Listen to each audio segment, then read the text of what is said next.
Fora TV. The world is thinking. If we're thinking, for example, about climate change, despite the failures in Copenhagen, there are examples of we have models of internalizing externalities, paying for costs, and managing carbon resources very sustainably already. One of those examples that was proposed was something called cap and trade.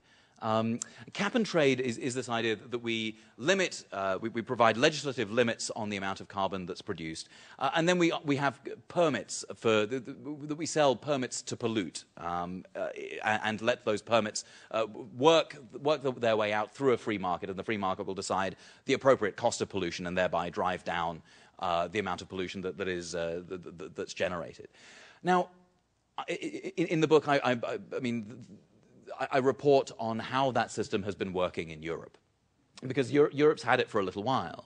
And I have a quote from Citibank, from one of the traders at Citibank, who has been involved in trading these pollution permits. And he's very clear about how free markets have been doing with this. And he says, well, the result of this is that polluters are very happy because they've been allowed to pollute. Bankers are particularly happy because they get to trade in these permits.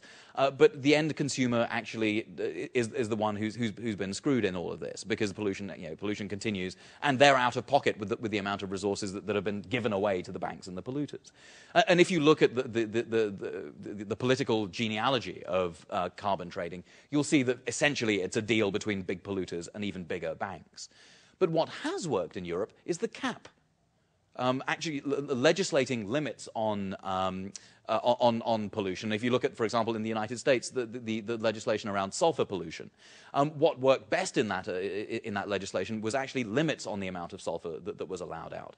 That was a legislative way of actually saying, you know what, we don't like this externality. We're just going to stop it. We're going to legislate the limits to this, and we're going to make it go away, and we did.